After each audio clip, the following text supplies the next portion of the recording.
안녕하십니까. 뉴스 플러스입니다. 검찰로부터 2차 출석 통보를 받은 윤석열 대통령이 출석 여부 등을 고심하고 있습니다. 윤 대통령 측은 오늘 처음으로 기자들을 만나 입장을 밝혔습니다.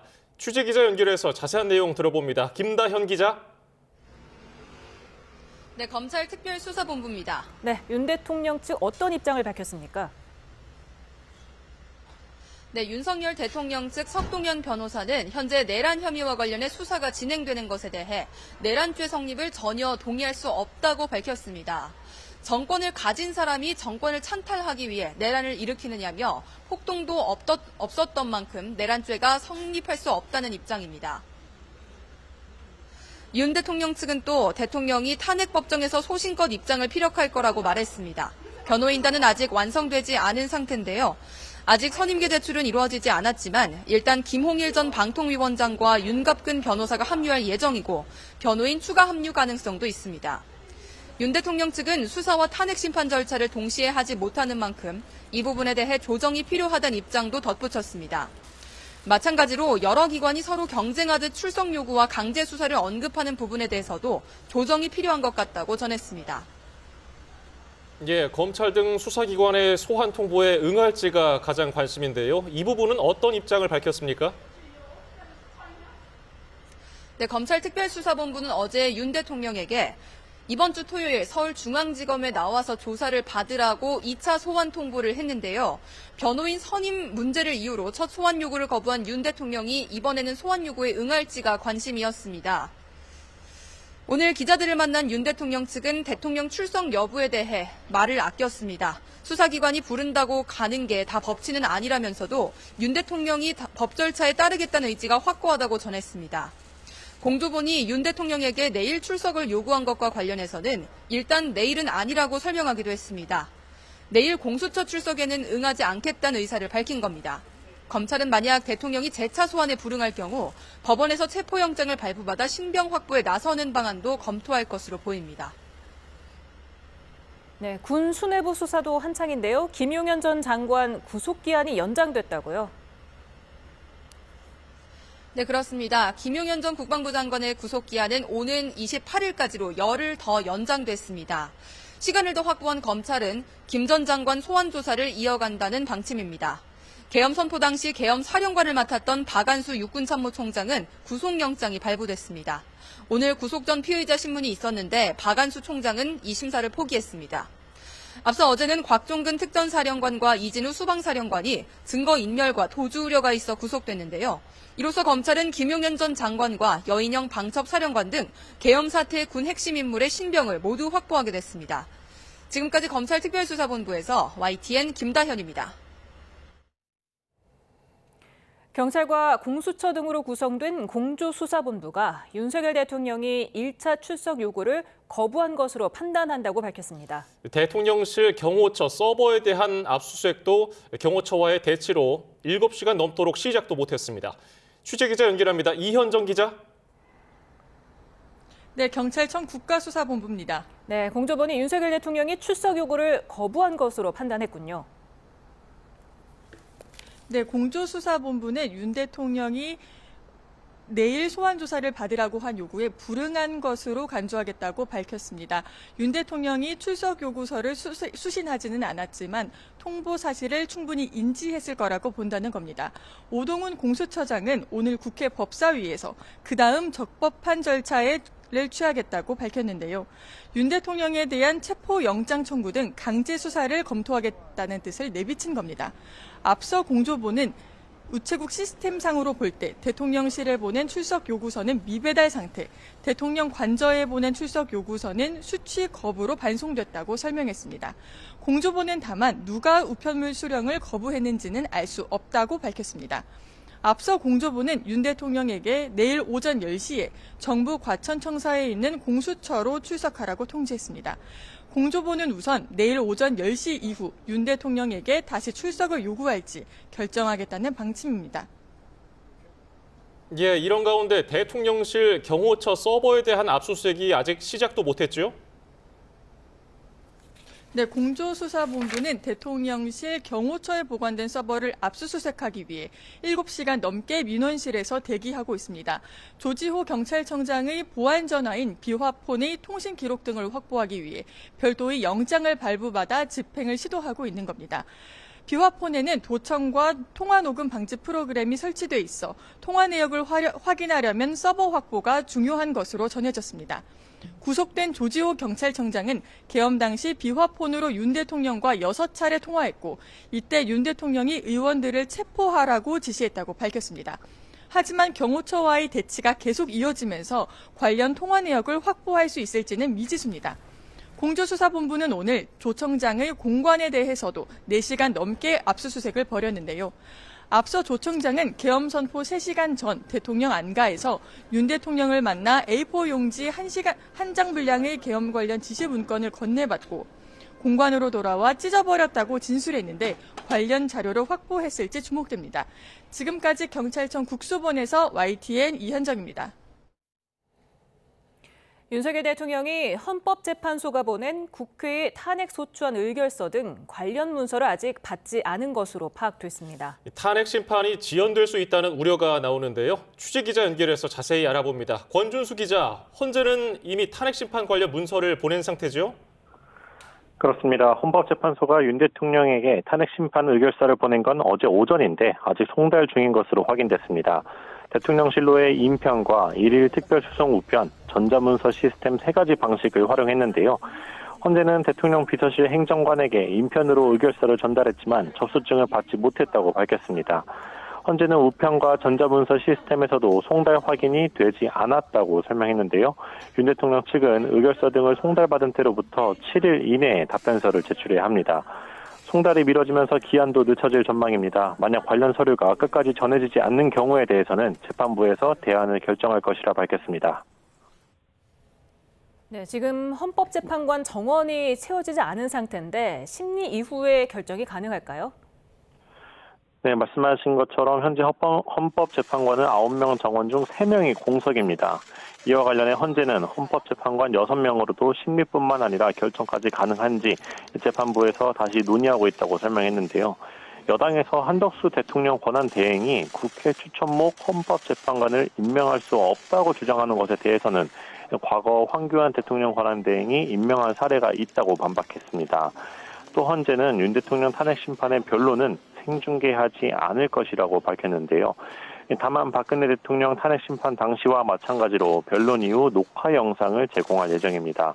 이와 별도로 헌재는 주심 재판관 비공개 원칙을 유지할 거라며 윤 대통령이 임명한 재판관이 주심이 됐다는 논란에 대해선 사건에 미치는 영향은 없을 것이라고 설명했습니다. 예, 헌재가 신속하게 사건을 들여다보겠다고 했는데 본격적인 법리 검토에 나섰죠? 맞습니다. 어제부터 헌법재판소는 선임 연구관을 팀장으로 한 전담팀을 꾸려 법리 검토에 나섰는데요. 10여 명 규모지만 대통령 탄핵이라는 중대성을 고려해 인력이 더 투입될 가능성도 있습니다. 탄핵 심판 첫 변론 준비 기일은 오는 27일 오후 2시인데 쟁점과 심리 계획을 정리하고 나면 이르면 다음 달 정식 변론에 돌입할 수 있을 거로 보입니다. 지금까지 헌법재판소에서 YTN 권춘수입니다. 국회에서는 국민의힘 권성동 원내대표가 윤 대통령 탄핵 심판이 끝나기 전까지 공석인 헌법재판관 3명을 임명해서는 안 된다고 주장하면서 여야 대치가 격해지고 있습니다. 민주당은 탄핵 심판을 지연시키려는 궤변이라면서 국민의힘이 아직도 정신을 못 차리고 있다고 비난했습니다. 취재기자 연결합니다. 나혜인 기자. 네, 국회입니다. 네, 헌법재판관 임명이 순조롭게 되는 줄 알았더니 여당 입장이 바뀌었군요. 네, 여야는 앞서 공석인 헌법재판관 후보자 3명을 추천하고 인사청문회를 진행할 특위위원까지 내정했었는데 오늘 아침 국민의힘 권성동 원내대표가 이들의 임명이 불가능하다는 주장을 폈습니다. 이 문제로 여야 원내대표가 조금 전 국회의장 주재로 회동을 했는데 서로 고성이 오가는 등 분위기가 아주 냉랭했습니다. 윤 대통령 탄핵소추안이 가결되고 국민의힘 권성동 원내대표가 취임한 뒤 첫 여야 상견례 자리부터 치열한 기싸움이 벌어진 겁니다. 권성동 원내대표는 지금은 대통령 자리가 비어 있는 게 아니라 직무만 정지된 상황이라 한덕수 권한대행이 독립기관인 헌재재판관까지 임명할 수 없다고 주장하고 있습니다. 박근혜 전 대통령 탄핵 당시 민주당도 황교안 당시 권한대행의 헌법재판관 임명을 비판했고 실제 헌재의 파면 결정이 나온 뒤에야 재판관이 임명됐다며 이번에도 전례를 따라야 한다고 강조했습니다. 헌법재판관 6명이 대통령 탄핵 사건을 심리하는 건 문제가 있지만 6인 체제를 만든 책임은 민주당에 있다고 주장했습니다.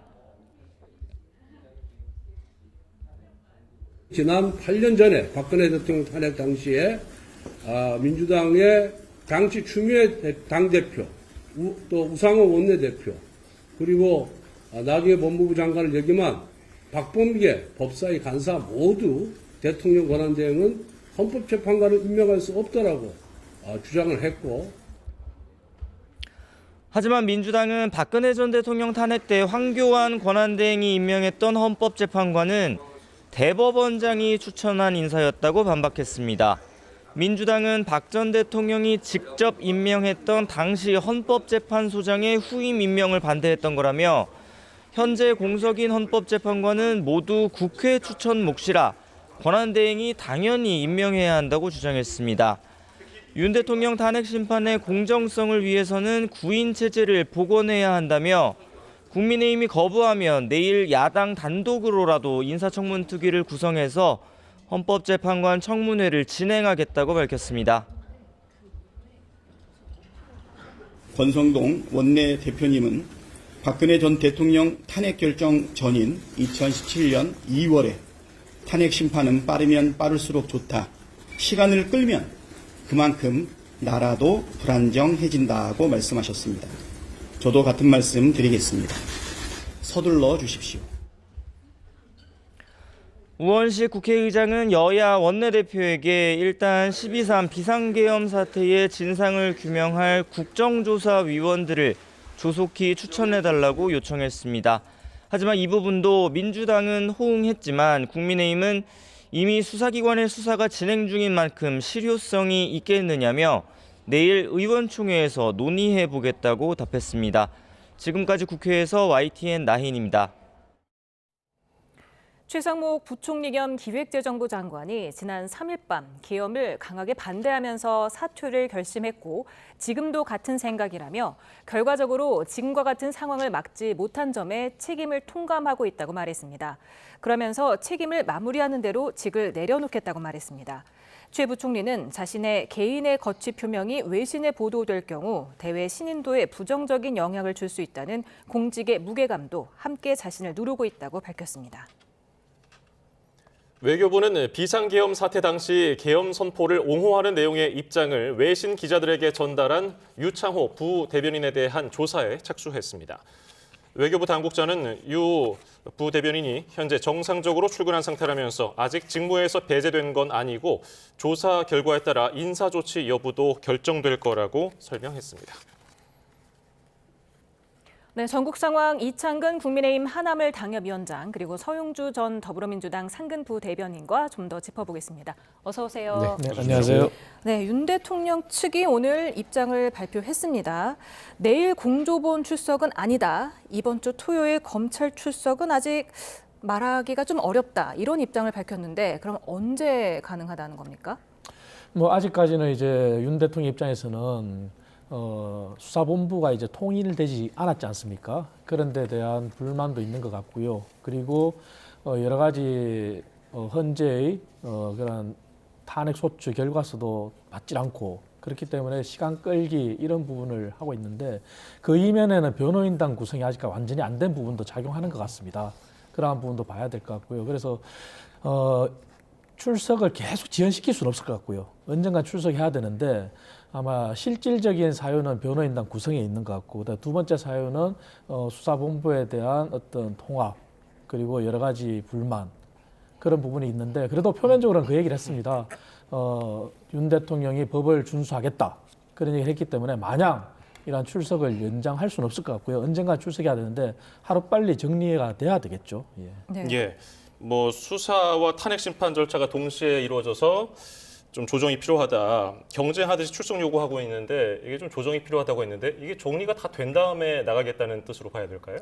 뭐 그렇게는 안 될 거예요. 아무리 대통령이라 하더라도 지금 탄핵 소추가 통과돼서 직무가 정지된 상태고 내란의 죄의 혐의를 받고 있고 범죄 피해자인데 내란 우두머리라고 검찰은 적시를 했죠. 예. 그랬을 때는 이거를 이 죄가 가볍지 않습니다. 굉장히 중대한 범죄이기 때문에 이 부분에 대해서 계속 뭐 수사 조정 본인이 아직은 대통령의 직무에 있다고 생각하시는 것 같은데 그렇게 해서는 안 되고요.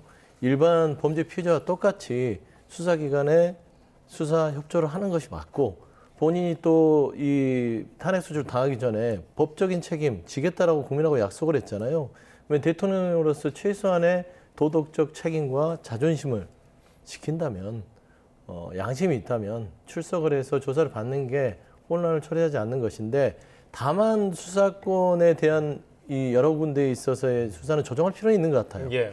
예를 들어 이제 검찰의 수사에 손을 떼야 될 이유들이 지금 나오고 있습니다. 최근에 이제 방첩사령부의 1차장의 증언에 따르면 심우정 검찰총장 직속의 디지털 포렌식 팀이 당시 내란에 협조했다는 부분에 있어서의 증언들이 나오고 있어요. 그러면 과연 검찰도 이 내란에서 자유로울 수 있느냐라는 측면이고 심우정 검찰총장이 이 내란 부분에 있어서 대통령과 아직은 확인되지 않았으나 어느 정도의 소통이 있었다면 일단 수사에서 검찰을 배제하는 게 맞기 때문에 저는 이게 경찰이 내란죄를 직접 수사할 수 있는 부분이 있어서 공수처, 경찰, 국방부로 된 공조본에 수사를 일원화하는 것 그거는 시급해 보인다. 그렇게 보입니다. 네, 일단 경찰이 보낸 출석 요구서가 수치 거부로 반송이 됐고요. 오늘도 내일 공조본 출석은 안 한다고 밝혔기 때문에 공조본에서는 윤 대통령이 내일 출석 요구에 불응한 것으로 간주한다 이렇게 밝혔거든요. 그렇다면 대통령이 공조본이 아닌 검찰에 출석하겠다는 의지를 피력한 것인지 아니면 경찰과 공수처는 좀 이렇게 경시하는 태도도 있는 걸까요? 아직 단정할 수는 없을 것 같습니다. 뭐 검찰에 출석한다는 것도 명확하게 밝히지 않았기 때문에 다만 이제 수사기관의 통합 부분, 아까 말씀하신 것처럼 필요한 부분이 있는데요. 어쨌든 대통령이 아까 말씀드린 것대로 법을 경시하는 게 아니라 법에 따라서 최선을 다하겠다 했기 때문에 출석은 반드시 할 겁니다. 하지만 공조본, 공수처가 중심이 된 거기에서 특별수사본부에서 이제 강제 구인 권한도 있습니다. 그리고 오늘 국회에서 밝혔지 않습니까? 예. 유심히 살펴보고 있다. 왜 거부했는지. 그러한 오동윤 처장이 밝혔기 때문에 그러한 부분까지 감안한다면 대통령 측에서도 마냥 이것을 묵살할 수는 없을 것 같고요. 그리고 검찰에 대한 출석도 공수처에 대한 경시 그런 부분이라기보다는 내면적인 그러한 여러 가지 실질적인 이유가 있을 텐데 어쨌든 강제 구인까지 간다면은 현직 대통령으로서 수사를 받는 것도 최초지만 강제 구인 체포영장 발부도 최초지 않습니까? 그런 부분까지 가지 말아야 되겠죠. 그래서 본인이 말씀하신 대로 법에 따른 책임지겠다 했기 때문에 정상적인 절차대로 하루속히 국민들의 궁금증을 해소하기 위해서라도 빨리 응해야 될 거라고 봅니다. 예, 오동훈 공수처장이 지금 말씀하신 대로 대통령을 상대로 다음 적법 절차를 취할 거라고 했는데 네. 그게 강제 구인입니까? 아마 체포영장을 청구하겠죠. 일단 이게 출석 요구를 했고 정당한 사유 없이 출석에 불응할 때는 체포영장을 발부받아서 집행을 할 수 있습니다. 아마 저는 공조본이 그런 수순으로 지금 진행하고 있다고 보는 게 맞을 것 같고요. 그러니까 지금 그 내란 우두머리 피해자가 된 윤석열 대통령 측은 일단 검찰에 출석하든 공조본에 출석하든 출석하는 순간 긴급 체포라든지 체포 구금될 거를 예상하고 있을 겁니다. 왜냐하면 지금 내란 그러니까 중요 범죄에 있어서 같이 가담했던 사람들은 다 구속이 됐어요. 다들 뭐 장성급들이고요. 대부분 그런 뭐 장관급들, 국무위원급들이 있는데 그랬을 때는 그 내란을 주동했던 분을 그냥 조사하고 돌려보낼 수는 없잖아요. 그래서 저는 그 부분을 신중하게 쳐다보고 있는 것 같고요. 일단은 검찰에 가는 게 훨씬 편할 거예요. 친정집이잖아요. 그래서 요일도 공조본은 평일을 선택했고요. 검찰은 주말을 선택했습니다. 그것도 배려가 있었잖아요. 저는 그런 부분들에 있어서는 검찰로 갈 공산이 크나 검찰이 이 수사를 진행할 수 있을지 여부에 대해서는 조금 윤석열 대통령 측에서 이걸 계속 미루면 정치권으로 번져서 결국엔 검찰이 수사에 손을 떼고 공조본의 한 체제로 수사가 진행될 사안으로 좀 발전할 가능성이 큽니다. 네. 그렇다면 그 사상처 현직 대통령 피의자 소환 조사가 언제쯤 가능할 것으로 보십니까? 지금은 뭐 단정할 수는 없겠죠. 이제 강제 체포영장, 강제 구인이 진행될지도 이제 봐야 되겠지만 하루속히 빨리 해소가 돼야 되겠죠. 궁금증 해소가 돼야 되는데 마냥 끌 수는 없을 겁니다. 이제 뭐 모든 이제 관계자들이 다 구속이 됐고요. 그리고 검찰이든 공조본이든 수사가 속도를 내고 있는 상황에서 마지막 남은 퍼즐이 이제 윤 대통령이지 않습니까? 그렇기 때문에 윤 대통령에 대한 그런 강제 구인, 체포영장 그렇게까지 가지 말아야 되지만 빨리 수사가 진행이 돼서 나머지 국민들의 혼란을 빨리 안정시키는 데 주력을 해야 될 것 같고요. 그리고 검찰이 친정집이라서 그렇게 간다 하더라도 사실은 대통령은 아직까지는 대통령 신분이기 때문에 탄핵을 소추가 됐고 직무는 정지됐지만 만약 이게 포토라인에 서고 그러지 않을 수도 있습니다. 왜냐하면은 과거 김건희 여사 사례도 있기 때문에 그래서 안전, 경호사의 문제 때문에 제3의 장소에서 수사를 할 수 있는 거고요. 공조본도 마찬가지입니다. 공조본 수사도 반드시 그 장소가 아니라 제3의 장소에서 할 수 있는 거기 때문에 이 모든 것을 종합해서 봤을 때 하루속히 혼란을 차지하고 안정을 되찾기 위한 그러한 절차가 빨리 진행돼야 되겠죠. 예. 헌재 탄핵 심판에서 내란죄냐 통치행위냐 이 점도 굉장히 큰 쟁점거리가 될 텐데 네. 오늘 석동혁 변호사가 이 브리핑에서 법률적 개념으로서의 내란죄에 전혀 동의하지 않는다. 정권을 가진 사람이 정권을 찬탈하려고 내란을 일으키느냐. 폭동도 없으니까 내란이 아니다. 이렇게 얘기했거든요. 네. 이 점 어떻게 들으셨습니까? 일단은 뭐 이제 윤석열 대통령과 각별한 사이잖아요. 석동현 전 그 판사께서는. 그렇기 때문에 이제 그 좀 사적으로 법률을 해석한 사안이 있는 것 같아요. 97년 대법원 판례는 이미 국민의 기본권을 심각하게 침해하는 통치행위는 법원의 판단을 구하는 부분이고요.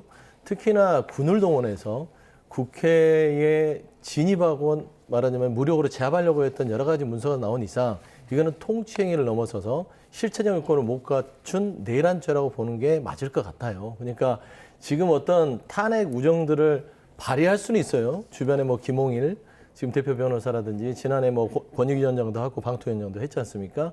그 주변에 여러 가지 법률가들이 있겠으나 최소한 국민의 법상식이 허용하는 범위 내에서 방어를 해야지 대법원 판례에서 나오는 그 지적까지 저렇게 부인해버리면 본인 스스로도 내란에 동조하는 사람으로 영원히 낙인찍힐 수 있다라는 점은 분명히 아셔야 될 것 같다. 그런 말씀드립니다. 예. 네, 방금 들어온 소식 하나 전해드리겠습니다. 경찰 특별수사단이 대통령실 서버 압수수색이 불발됐다고 밝혔습니다. 앞서 오전 10시 20분부터 한 7시간 넘게 대통령 경호처와 좀 이렇게 대치 중이었는데요. 결국에는 실패한 것으로 분석됩니다. 예. 또 조지호 경찰청장의 보안폰, 이른바 비화폰 기록을 확인하는 차원에서 서버에 대한 압수수색을 시도했는데 이게 불발됐다는 겁니다. 그래서 경호처는 압수수색 협조 여부에 대해서 내일 알려주기로 했다는 경찰 특별수사단의 발표가 있었고요. 저희가 이 내용은 이어지는 뉴스에서 기자 연결해서 보다 자세히 전해드리도록 하겠습니다. 네. 지금 내란죄 관련해서 여쭤보고 있었는데 사실 석동현 변호사는 정권을 가진 사람이 정권을 찬탈하려고 내란을 일으키냐. 그러니까 대통령은 내란을 일으킬 수 없는 대상인 것처럼 말을 했는데 헌법 84조에 따르면 대통령은 내란 또는 외환의제를 범한 경우를 제외하고는 형사상 소추를 받지 아니한다. 이 문구 자체가 네. 대통령도 내란을 일으킬 수 있다는 전제를 깔고 말한 건 아닙니까? 그렇죠. 그러니까 내란죄와 외환죄는요, 이 국가의 근간을 흔드는 죄입니다. 대통령이 본인의 사적인 여러 가지의 이득을 위해서 헌법에서 정하지 않는 범위 내의 행위, 통치행위를 하게 되면 그게 내란에 속하는지 아니면 외환에 속하는지 판단을 해서 형사소추에서 특별적인 어떤 그런 특권을 배제하는 거거든요. 그랬을 때는 이게 권력 찬탈이라는 게 없는 사람이 있는 사람한테 쿠데타를 일으켜서 뺏는 것도 있지만 친위 쿠데타도 있습니다. 본인의 권력을 더 공고히 하고 유지하기 위해서 군 병력을 사용했다면 그 또한 내란죄에 속하기 때문에 이거는 조금 그렇게 주장하는 석동현 변호사는 좀 궤변에 가깝다. 저는 좀 그렇게 좀 판단하고 있습니다. 예, 석 변호사 브리핑 어떻게 들으셨습니까? 그 관련해서 저는 이제 법에 명확하게 좀 해석을 좀 돕고 싶은데요. 물론 석동현 변호사는 이제 대통령 탄핵 소추의 변호인단이기 때문에 저렇게 말씀을 하시는 게 또 당연하겠죠. 그리고 윤석열 대통령도 이제 2번의 대국민 담화에서 내란이 아니다, 통칭이다 이렇게 말씀하셨는데요. 형법에는 내란과 관련해서 국헌문란이라고 이렇게 분명히 명시가 되어 있습니다. 그 국헌문란이라는 것은 헌법 기본 질서에 대한 침해, 헌법 법률에 의한 절차에 의하지 않고 헌법과 법률의 기능을 소멸시키거나 헌법에 의하여 설립된 국가기관을 강압에 의해 전복시키거나 기능을 행사 불가능하게 하겠다 이렇게 돼 있거든요. 사실 이번 사태를 보면은 비상계엄이 국회가 포고령에 포함이 된 부분, 상권 분립을 위배한 거죠. 그 부분만 보더라도 아마 현재나 앞으로 있을 형사재판에서 판결이 나겠지만 요 법조항만 충실히 해석한다면은 국민들이 이해가 되실 거다 이렇게 생각합니다. 예. 네. 또 윤 대통령이 탄핵 법정에서 당당하게 소신껏 입장을 피력할 것이다 이렇게 말을 했는데 과거에 노무현 전 대통령이나 박근혜 전 대통령은 탄핵 심판에 직접 가진 않았었잖아요. 그렇습니다. 윤 대통령은 가서 피력을 하겠다는 거죠? 그렇죠. 그러니까 이제 벼랑 끝 전술을 쓰는 것이고 결국에는 이제 시간을 최대한 끌어보겠다는 겁니다. 그 머릿속에는 이게 내란죄가 아니라고 증명할 거라고 생각하지는 않을 것 같아요. 만약에 이게 내란죄가 아니라고 본인 스스로 생각한다면 정말 이 12월 3일을 저질렀던 일을 망상에 있어서 저질렀다고 생각할 수밖에 없습니다. 아직도 이 망상 속에서 깨지 않았구나. 저는 깨지 않았으니까 이제 변론을 직접 나가서 하겠다고 하는데 현직 대통령이 현재 직접 나가서 변론을 하면 아무래도 기한이 길어지겠죠. 요청을 할 거 아닙니까? 재판부에. 그러면 대리인이 나오는 것보다는 조금 더 배려가 있기 때문에 저는 그런 점을 고려했을 것 같고요. 아마 이재명 대표에 대한 조기 대선에 있어서의 어떤 재판 일정을 고려한 그런 좀 판단인 거는 같아요. 근데 저는 윤석열 대통령께서 국민을 생각한다면 꼭 그렇게 나라를 혼란으로 끌어가야 되는지에 대해서는 국민 한 사람으로서 참 아쉬움과 참담함을 느낀다라고 좀 말씀을 좀 드리고 싶습니다. 예, 법정에 직접 출석을 해서 자신의 의견을 피력하는 것 이게 좀 길어질 것이다. 그런 의도가 있다. 그런 생각에 대해서는 어떻게 보시는지요? 뭐 의도가 있더라도 먼저 헌재에서 이미 발표한 것처럼 조속한 시일 내에 마무리하겠다고 했지 않습니까? 사실 지금 대한민국이 굉장히 혼란된 상황에서 빨리 안정을 수습해야 되기 때문에 대통령께서 직접 변론을 하고 하더라도 그렇게 오래 걸릴 거라고 생각은 되지 않습니다. 그리고 이거는 사실은 심리라는 거는 굉장히 정인도 많고 하다 보면 길어지겠지만 사안이 명확한 사안이거든요. 그렇기 때문에 헌재에서 이미 발표한 것처럼 발표라는 건 대국민 발표이기 때문에 그렇게 길게 끌 거라 보진 않고요. 윤 대통령 입장에서는 이미 담화를 통해서 본인의 변론을 이미 다 어느 정도 방향을 제시했다고 봅니다. 언론도 그렇게 평가하고 있고요. 그렇기 때문에 당연히 본인이 할 수 있는 건 본인의 방어권을 위해서 하는 거고 그거에 의해서 뭐 재판이 시일이 연장이 되고 영향을 받는다. 그렇게 봐지진 않습니다. 예. 그런데 윤석열 대통령이 헌재가 지금 여러 경로로 탄핵 소추안 의결서를 보냈습니다. 인편으로도 보냈고 우편으로도 보냈고 전자문서로도 보냈는데 아직 대통령실에서 확실한 대답을 안 주고 있다. 네.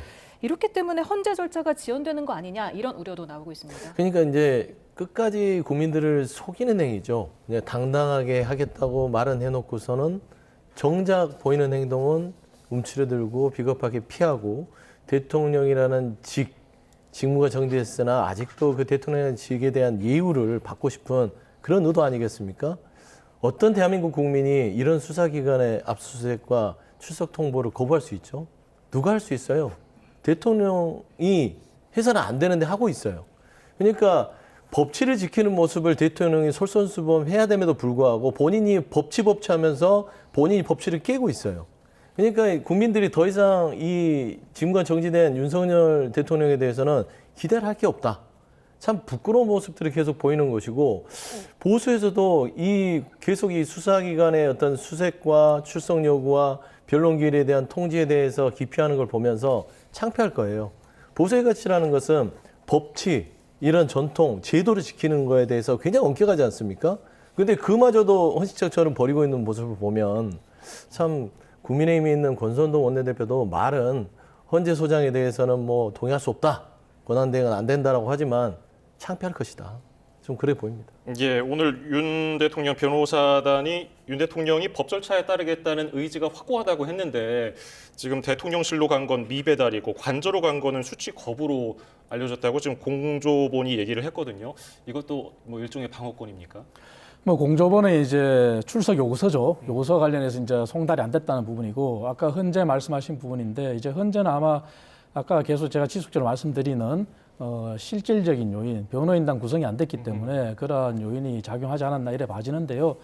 마냥 그것도 미룰 수는 없을 겁니다. 왜냐하면 현재의 탄핵소추 결과서를 받는 즉시 이제 답변을 7일 이내에 해야 됩니다.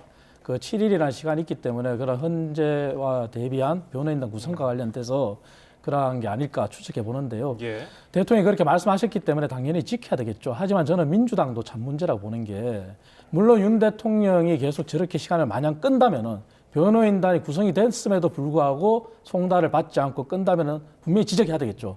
하지만 그 이면에 이재명 대표도 과연 민주당도 저렇게 얘기할 수 있을까? 이런 부분이 국민들 눈살 찌푸리는 거거든요. 왜냐하면은 이재명 대표도 2심과 관련해서 변호인단도 선임을 안 했고 항소를 제기하지 않기 위해서 통지를 받지 않고 있어요. 그 똑같은 상황이거든요. 그래서 이재명 대표의 선거법 2심 항소도 계속 늦어지고 있거든요. 아직 시작이 못 됐거든요. 이러한 부분들이 여야나 국민들이 보기에는 굉장히 다 안 좋은 모습이거든요. 대통령도 마찬가지, 이재명 대표도 마찬가지. 그렇기 때문에 이것은 어느 누구를 비판할 것 없이 이재명 대표도 당당히 항소에 빨리 응하고요. 윤석열 대통령도 변호인단이 구성이 된다면은 하루속히 현재의 변론 기일에 응해야 되겠죠. 예. 근데 이재명 대표의 이제 이 변론이 아니라 항소에 대한 송달 부분들은 이제 법원에서 공시 송달 명령을 내렸지 않습니까? 이제 공지하고 나서 송달 확정하겠다는 것이고, 그러니까 이게 법이 정해진 테두리 내에서 여러 가지로 이제 준비를 하는 거예요. 길어봤자 3주, 4주입니다. 그러니까 재판을 연기하는 부분들에 대한 여러 가지 법적 테두리에서 방어권이라고 봤을 땐 그게 지금 이 내란 수계 피의자가 된 윤석열 대통령의 검찰에 대한 수사, 공조본에 대한 수사를 거부하는 건 비교가 안 될 것 같고요. 제가 늘상 얘기하지만 여당에서 이 내란 범죄를 저지른 대통령 보호하기 위해서 이재명 대표를 끌어들이는데, 이재명 대표가 유죄가 나오든 무죄가 나오든 이게 국민의 기본권을 침해하는 겁니까? 아니거든요. 본인이 책임질 문제예요. 본인의 정치 인생이 달려있고 본인이 책임져서 말하자면 정치 인생이 살아나거나 또 아니면 정치 인생이 끝나거나 이런 부분에 있는 것이지, 지금 윤석열 대통령은 무슨 일을 했냐면 국민의 기본권을 침해한 겁니다. 그리고 헌정의 질서를 파괴했고 민주주의의 근간을 흔들었어요. 아예 차원이 다른 문제이기 때문에 이거를 동치시켜서 마치 이재명 대표는 이러니까 이 내란죄를 저지른 윤석열 대통령을 비판하면 안 된다라는 것은 조금 논리적으로 조금은 맞지 않지 않냐, 저는 그런 말씀 드리고 싶습니다. 조금 오해가 있는데요. 윤 대통령을 옹호하는 게 아니고요. 분명히 비상계엄은 우리 당에서도 잘못됐다고 인정을 했습니다. 그리고 헌재의 판결을 받아야 되겠죠. 탄핵 소추가 또 당에서도 당론은 반대 부결을 했지만 또 헌법기관인 개개인의 국회의원들이 찬성을 해서 통과됐습니다. 다만 제가 드리고 싶은 말씀은 동치를 하는 게 아니라 야당도 비판하려면은 이재명 대표도 당당히 항소에 응해야 된다는 걸 지적하는 거고요. 윤 대통령도 분명히 지적했습니다. 변호인단 구성이 안 돼서 그걸 연결해서 지연된다면은 10분 이해되지만 변호인단이 구성이 된 다음에도 현재의 변론 기일이나 이런 것을 응하지 않고 계속 연장시킨다면 당연히 비판받아야 되겠죠. 그래서 양쪽이 모두 다, 이재명 대표도 마찬가지입니다. 향후 대선까지 시나리오를 생각한다면 당연히 연기하고 싶은 게 심리겠죠. 그래서 이러지 말자 이거죠. 예. 네, 현재 지금 대통령이 대리인 선임계를 아직 제출하지 않은 것으로 드러났는데, 사실은 대통령이 탄핵안이 가결이 돼서 직무정지가 됐기 때문에 네. 이어지는 수순은 당연히 알겠죠. 검찰총장 출신이시니까. 그렇죠. 충분히 알고 있겠죠. 그런데 이렇게 시간을 끄는 듯한 태도를 좀 보이는 게, 네. 이재명 대표의 선거법 3심이 나올 때까지 좀 시간을 벌려는 의도가 있어 보입니까? 그 의도는 본인이 직접 변론하겠다고 결정한 부분에서 좀 드러나는 것 같고요. 일단은 변호인단을 다 구성하기 전까지 검찰의 출석, 아니면 공조본의 어떤 출석을 결정하지 않겠다라는 것은 좀 궁색해요. 대표 변호사가 김홍일 전 방통위원장이고 지금의 뭐 법무법인을 만들어서 하지만 이분이 대검 중수부장 출신입니다. 뭐 검찰에 여러 후배들이 있겠죠. 저는 이런 부분에 있어서 검찰의 지금 수사의 어떤 향방이나 농도를 측정하고 있는 게 아닌가. 그러니까 어디로 가는 게 좋을 것인가. 지금 앞서도 얘기했지만 이 윤석열 대통령이 받고 있는 내란 우두머리에 대한 피의자 혐의는요, 검찰에 출석하거나 공조본에 출석하는 즉시 조사와 함께 긴급 체포와 구금이 원칙입니다. 그렇기 때문에 그걸 알고 있는 상황에서 변호인단도 변호인단이지만 어디를 가야 될지 저는 그 각 지금 흩어져 있는 수사기관의 수사 방향과 농도를 측정하고 있지 않냐. 좀 그렇게 보여요. 그래서 일단은 제가 예측하기로는 검찰에 거의 100% 출석을 검찰로 갈 공산이 있는데 그럼에도 불구하고 지금 수사의 어떤 본인의 득실을 따져서 간을 볼 때는 아니다. 국가에 큰 일을 저질렀으면 대통령에서 책임감 있게 당당하게 수사에 법적 책임을 지는 모습을 보여주는 것. 그게 국민한테 최소한에 할 수 있는 도리지 않을까. 좀 그런 말씀을 드리고 싶습니다. 네. 만약에 윤 대통령이 출석 요구를 계속해서 불응할 경우에는 파면 사유가 하나 더 추가된다. 이런 분석도 있던데요. 충분히 가능하죠. 과거 이제 박근혜 전 대통령 탄핵 심판 때를 상황을 얘기하는 것 같은데요. 과거에 이제 이정미 당시 헌재 소장이 이제 결정문을 쓰면서 그런 내용을 추가했죠. 적극적인 그런 참여하지 않았기 때문에 그게 이제 탄핵에 대한 그런 추가 사유가 됐는데요. 충분히 그게 이제 개연성이 있고요. 다만 이제 윤석열 대통령이 법을 따르겠다 한 만큼 그 부분이 지켜지기를 바랄 뿐이죠. 그리고 하루속히 혼란을 수습하기 위해서라도 그게 바람직하고요. 예. 예. 그런가 하면은 지금 헌재가 6인 체제이기 때문에 대통령 권한대행이 헌법재판관을 임명할 권한이 있느냐 이를 두고서 여야 간의 해석이 엇갈리고 있거든요.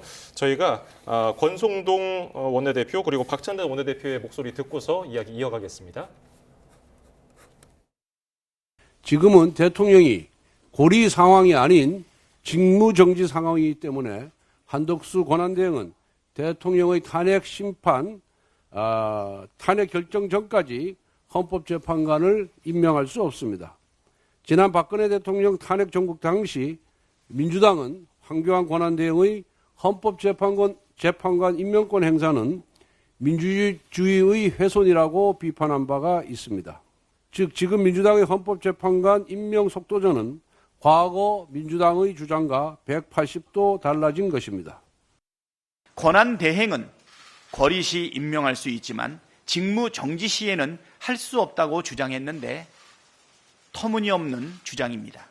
지금 공석 3인은 국회의 추천 몫입니다. 따라서 국회에서 3인을 추천하면 대통령은 임명 절차만 진행하는 것인데 대통령 직무 정지 시 권한 대행이 임명을 못한다는 것은 말장난에 불과합니다. 예, 지금 양측의 의견이 아주 팽팽하기 때문에 여기서도 아마 두 분 의견이 엇갈릴 것 같은데 어떻게 보십니까? 사실은 지난 박근혜 전 대통령 당시와 지금이 사실 당시의 당의 상황과 지금의 양당의 상황을 봤을 때 서로 오버랩이 되면서 서로 입장이 뒤바뀌는 형국이 되어 있습니다. 그런데 이제 결국은 법의 논리나 정치적인 논리나 이 싸움 같은데요. 법의 논리를 본다면 사실 헌법에서는 이제 대통령의 권리나 사고 시 국무총리 그 다음에 정한 국무위원 순으로 권한을 대행한다 이렇게 되어 있죠. 그 권한이라는 게 사실 헌법에는 열거주의로 되어 있지는 않습니다. 그렇기 때문에 이미 언론에 보도가 난 것처럼 탄핵이 되고 바로 직무정지가 되고 한덕수 총리가 대통령 권한 대행이 된 순간 대통령실 경호처에서도 경호 인력을 편성을 했어요. 그 자체는 이제 대통령으로서 권한을 인정했다는 거거든요. 하지만 다만 이제 권성동 대표가 얘기한 것처럼 권리냐 사고냐 그 논리보다도 당시 박근혜 대통령 당시 상황으로 되돌아갔을 때 대통령 권한 대행으로서 임명을 할 수 있느냐 없느냐 그 얘기를 하시는 것 같고요. 그리고 민주당의 논리는 그게 아니라 대통령 권한 대행으로서 권한은 있다 할 수 있는데 다만 몫이 추천 몫이 대통령 몫이 아니기 때문에 당연히 해야 된다 이 논리 같아요. 그래서 약간의 미세한 차이가 존재하는데 이 부분도 결국 법의 논리, 정치적 논리에서 참 국민들한테 혼란을 주는데요. 하루속히 좀 수습이 돼야 된다고 생각합니다. 네. 그동안 각종 언론에서도 이 헌법재판관 3명에 대한 임명이 국회 추천 몫이기 때문에 좀 수월할 것이다라고 분석을 해왔었던 건데 그렇습니다. 갑자기 여당이 입장을 바꾼 겁니까? 여당이 바꾼 거죠. 그러니까 권선동 원내대표한테 묻고 싶어요. 2017년 2월에 권선동 원내대표는 권한대행이 헌법재판관에 임명할 수 있다라고 발언을 했죠. 근데 지금 와서는 당시에 민주당이 주장했던 주장을 다시 되뇌이고 있습니다. 그 근거가 민주당이 그렇게 했으니까 나도 이렇게 주장할게 예요. 그러니까 이게 법적인 판단보다는 정치적인 상황에 따라서 정치적인 발언들을 하는 것인데 사실상 조금 더 들어가다 보면 헌재 구성이 대통령 추천 셋, 국회 셋, 대법관 셋 이렇게 되다 보니까 결국에는 이 부분에 있어서의 형식적 임명이냐 실질적 임명이냐 이 두 가지 측면이 법률적으로 있는 것 같아요. 그러니까 대통령 임명하는 3명에 대해서는 그 임명권을 침해하는 것은 실질적 임명권을 침해하기 때문에 이거는 조금 위헌의 다툼이 있겠으나 국회나 대법원장이 임명하는 이 임명권에 대해서는 추천하면 형식적으로 알겠습니다 하고 그냥 임명을 해주는 그런 절차거든요.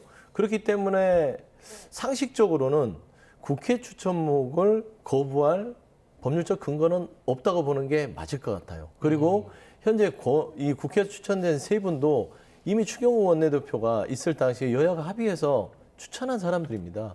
그러면 여야 합의로 추천돼서 이미 완성된 인물들을 청문회까지 잡혀 있는 상황에서 권선동 원내대표가 예전에 16년, 17년도의 발언을 가지고 와서 안 된다라고 하는 것은 그냥 재판 지연 전략이고 어깃장을 놓는 것이다. 라는 측면에서는요, 뭐 오래 가겠습니까? 그리고 국민의 눈높이를 물론 이제 내란 부분의 탄핵에 반대했던 국민의힘이라 할지라도 그래도 이게 국민들이 9명으로 재판관을 통해서 중요한 결정을 하는 걸 바라지 6명으로 가는 게 맞겠어요? 그러니까 6명으로도 가능하니까 그냥 가자라는 그런 논리 같은데 아니 제대로 걸을 수 있는 요건이 다 갖춰졌는데 왜 쩔뚝거리면서 가야 됩니까?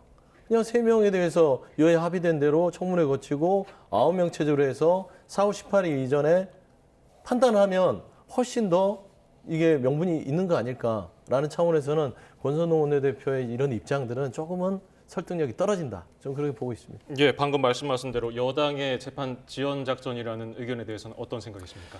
저희가 뭐 당이 재판을 지연할 수 있는 권한이 없고요.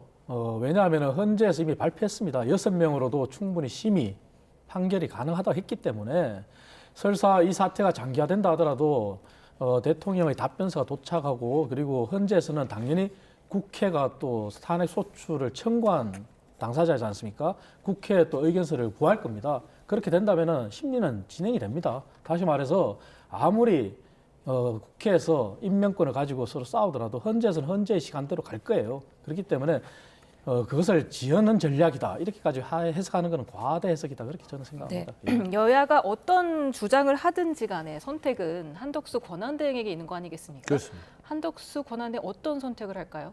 일단은 뭐 헌재 사무처장도 이 자료면에 나오듯이 권한대행이 재판관 임명 가능하다라고 이렇게 해석하고 있지 않습니까? 그러면 결국에는 한덕수 권한대행은 법과 원칙에 따라서 갈 거예요. 본인도 이번 내란 사태에 있어서 책임이 가볍지는 않습니다. 그런 차원에서 국민한테 속죄하는 그런 마음으로 법과 원칙에 따라서 이게 법에 위촉되지 않으면 당연히 정상적인 헌재 구성으로 가는 게 맞겠다라고 생각하지 않겠습니까? 그래서 저는 권한대행 자체가 형식적 임명에 대해서는 손을 들어줄 것이라고 보고 있는데 굳이 국민의힘의 권선동 원내대표가 저렇게 어깃장을 놓는 게 과연 국민의힘에 도움이 될지 저는 이 부분은 국정원란을 더 혼란스럽게 하는 거거든요. 안정을 꾀하는 집권여당의 어떤 지금 비대위 체제의 권한대행이라면 저런 식으로 해서는 안 된다. 저는 좀 그런 좀 조언을 드리고 싶습니다. 예, 한덕수 대통령 권한대행의 제2 요구를 두고도 신경전이 아주 거센데 뭐 민주당에서는 뭐 말씀하신 대로 권한이 없으므로 거부권 행사를 하면은 탄핵할 수도 있다 이런 경고의 목소리가 여기저기서 들리고 있고요. 국민의힘은 이재명의 섭정 체제가 아니다 이렇게 권성동 또 권한대행이 그렇게 얘기를 하기도 했어요. 어떻게 생각하고 계세요? 사실 민주당의 논리가 사실 모순이죠. 왜냐하면 헌재 재판관 임명과 관련해서는 무조건 법대로 해야 된다 이렇게 하시면서 법과 관련해서는 당연히 거부권도 그러면은 대통령 권한대행이 가지고 있는 겁니다. 그 얘기는 국무회의 심의를 통해서 할 수 있는 거거든요. 그런데 그 법이 제대로 된 법이냐 아니냐를 따지는 게 아니라 무조건 거부권을 행사하면은 안 된다. 이렇게 주장하는 게 논리의 모순이죠.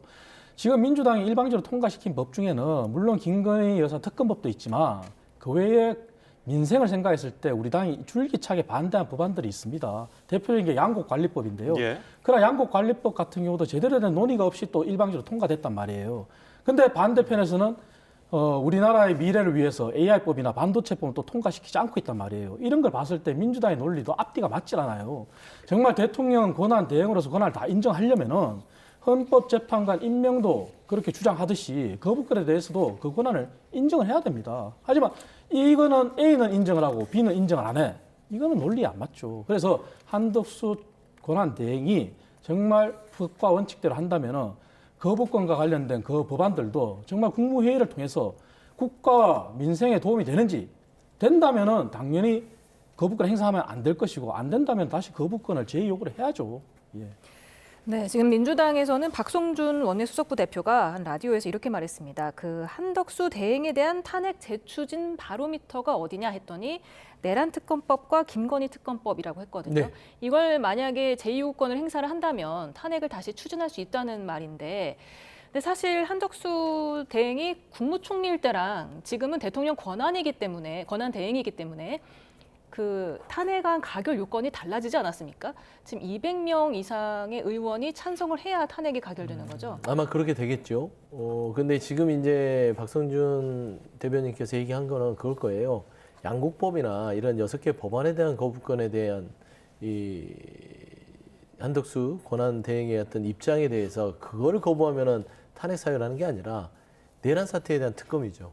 지금 오늘 보시면 벌써 검찰, 공조본 다 지금 속수무책이잖아요. 수사가 안 돼요. 이렇게 사법기관 자체를 형이화시키는 지금 이 윤석열 대통령 측이기 때문에 이건 특검 통해서 가야 되는 것이고 내란에 대해서 자유롭지 못한다고 제가 말씀드렸잖아요. 그럼 한덕수 지금 권한대행 자체가 내란 특검에 대해서 거부를 한다면 내란에 대해서 반성하지 않고 동조한다는 측면에서의 탄핵 대상이 될 수 있다. 그런 얘기겠죠.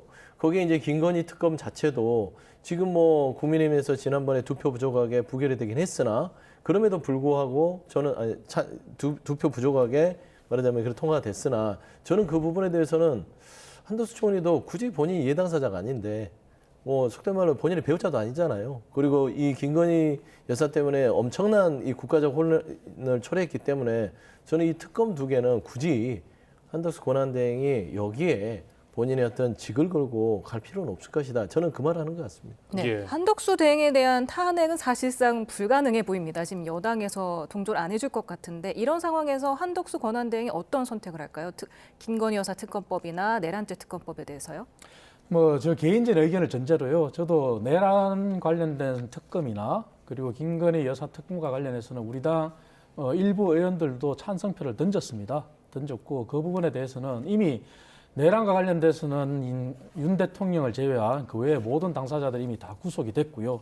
그리고 수사가 진행 중인데 그 수사가 미진하다고 생각해서 국회에서 그렇게 특검을 통과시켰고 가야 된다면은 그 부분은 그대로 또 절차를 밟아야 되겠죠. 그리고 김건희 여사 특검 관련해서는 우리 당이 그간에 제2요구권을 발동했을 때 찬성을 하지 않아서 법안이 폐기되고 했지만 지금 이 상황에 와서는 국민적인 의혹이 해소가 되지 않은 상황에서는 당연히 그런 의혹 해소도 필요하다고 생각합니다. 다만 그 외에 나머지 민생과 관련된 법안에 대해서는 정말 민주당이 일방적으로 통과시킨 법안들이 다시 한번 제의가 필요한 부분은 민주당도 민생을 말로만 할 게 아니라 그 부분에 대해서는 마음을 열고 다시 한번 논의를 해야 된다고 저는 생각하고요. 한덕수 권한대행도 아마 국민 민심과 그리고 여론을 의식해서 또 본인의 판단이 있겠죠. 왜냐 국무총리들도 비상기업 당시에 국무총리, 국무위원 모두 다 반대를 했다는 의견을 냈지 않습니까? 그런 부분을 종합 고려했을 때 본인이 현명한 선택을 하지 않을까 그렇게 생각을 합니다. 예, 국민의힘 비대위 전환 관련 얘기도 해보겠습니다. 지금 뭐 이틀째 계속해서 하마평에 오르는 인물들이 있는데 지금까지 분위기를 보면은 내부의 중진 현역 의원인 것 같아요. 뭐 집단 지도체제 얘기도 나오고 지금 어느 정도 진전이 있습니까? 아직까지 누구라 뭐 정해지진 않았는데요. 뭐 내부 그러니까 정치를 아는 분이 와야 된다 하는 거는 어느 정도 의견을 일치를 본 것 같습니다. 예. 왜냐하면 지금 우리 당이 사실 국민 보기에 사실 참 부끄러운 일이지만 윤석열 대통령이 취임한 이후에 만 3년이 아직 조금 모자란 상황에서 권한대행까지 포함한다면 사실은 지도부가 12번째거든요. 이번에 임명이 된다면 예. 참 부끄러운 거죠. 전당대회를 통해서 당당히 선거에서 선출된 당 대표의 임기도 2년인데 2년을 채운 대표가 없어요. 그런 부분을 봤을 때는 정치를 아는 분이 와서 이 위기를 실기롭게 극복해야 된다는 의견은 일치된 것 같고요. 예. 하루속히 누가 되든지 빨리 임명이 돼서 빨리 안정을 되찾고 당을 이 수렁에서 빨리 민심을 되찾도록 노력해야 되겠죠. 예. 네, 내일 의총에서 결론이 날까요? 아마 뭐 이번 주 안에는 내야 될 거예요. 왜냐하면 권선동 원내대표 체제로 계속 가는 것도 지금 국민의힘 내부에서의 이슈 전환으로는 좋지 않아요. 왜 그러냐면 한동훈 전 대표를 쫓아냈잖아요. 쫓아낸 부분에 있어서는 아니 탄핵에 이르는 이유는 내란에 대해서 찬성을 하고 내란을 막으려고 했던 따지고 보면은 정상적인 국민의 시각을 가진 의원들은 쫓아내고 내란 부분들을 동조하고 보호하고 방탄하려는 내란 동조 세력의 당이 돼버린 상황에서 어떤 이슈 전환을 해야 되기 때문에 저는 금주간에는 결론이 날 것 같은데 예. 아마 그래봤자 친윤일 겁니다. 근데 저는 국민의힘이 좀 탁한 게 아까도 이제 이창금 위원장도 얘기했지만 12번의 비대위라는 건 공당으로서 정상적인 역할을 하지 못하고 있다. 이게 기괴한 대통령을 뽑아놓다 보니까 국민의힘의 처지가 기구해졌다라는 측면에서는 좀 안타까운데 좀 오래 갈 것 같습니다. 이제는 진짜 합리적인 보수보다는 극우의 길을 가는 국민의힘을 보고 있어서 누가 되더라도 아직은 그 보수나 국민들의 지지를 얻기는 요원한 것 같다고 좀 평가됩니다. 예. 이런 가운데 이재명 대표가 팬카페인 제명인의 마을 이장직을 사퇴한다는 얘기가 들려왔거든요. 네네. 이건 어떤 의미가 있다고 볼 수 있을까요? 일단은 뭐 여러 가지로 그 이재명 대표가 운영하던 제명인의 마을의 이장직 부분들이 좀 당내에서도 너무 좀 그 이장직을 계속 수행하는 것들이 좀 당의 화합이나 통합에 저해되는 거 아니냐 그런 지적들도 있었거든요. 그래서 아마 그런 차원에서의 이장직을 내려놓으신 것 같고요. 예. 또 이재명 대표가 제명인의 마을 부분들이 좀 강성 지지층들이 많이 있습니다. 그래서 이번 탄핵 국면에서 여러 가지 역할들을 하는데 그런 역할에서 조금은 이재명 대표가 좀 민생이나 어떤 국정 부분에 있어서 좀 우클릭으로 가야 될 필요성도 있거든요. 그래서 좀 통합 행보를 위한 하나의 좀 첫 신호탄이 아닌가 그렇게 보입니다. 네, 이재명 대표가 오늘 대북 송금 재판 관련해서 법관 기피 신청을 냈는데 그게 받아들여졌습니다. 어떻게 보셨습니까?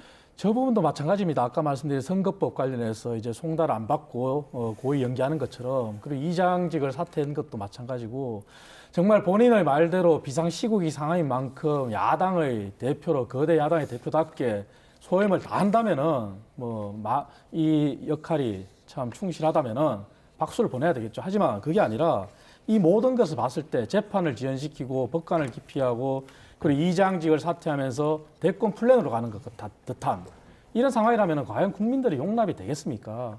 물론 이재명 대표의 지지층은 환호를 하고 박수를 보내겠죠. 정말 시국이 비상시국이고 민생이 중요한 상황에서 본인이 대권을 향해서 간다. 이 상황에서 아마 국민들이 판단할 거라 저는 생각합니다. 네.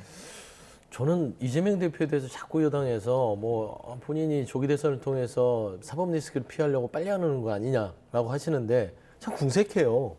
이재명 대표가 내란을 일으키라고 이런 그 범죄에 준하는 비상 불법 개혁을 하고 시켰습니까? 예를 들어서 윤석열 대통령이 이 6개월 동안 공직선거법 대법원 확정판을 날 때까지 기다리면 되지 않습니까? 그걸 못 기다리고 이 사단을 내놓고 나서 왜 이재명 대표한테 재판을 왜 지연하고 있냐, 왜 재판을 빨리 안 받냐, 빨리 법의 심판을 받아라. 이건 논리가 안 맞아요. 예를 들어서 이런 상황이 없음에도 불구하고 지연을 한다면 그런 비판을 해야 되나? 아니 본인들이 배출한 대통령이 내란 사태를 일으켜서 이재명 대표를 도와주는 꼴이 됐잖아요.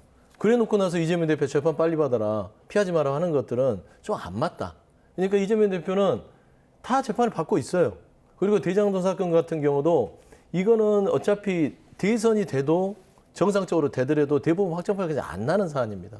그냥 법원에 대한 그 판사가 동일 사건으로 이화영 전 부지사 했던 분이 하기 때문에 이거는 선입견이 들어갈 수 있어서 좀 있는 그대로의 판단이 안 될 것이다라는 차원에서 기피 신청을 한 것이지 이거를 뭐 이번 대선과 조기 대선과 연결해서 피하려고 하는 건 아니었다. 라는 점 좀 분명히 하고 싶습니다. 네, 그런가 하면은 우원식 국회의장의 인기가 최근 들어서 급상승하고 있습니다.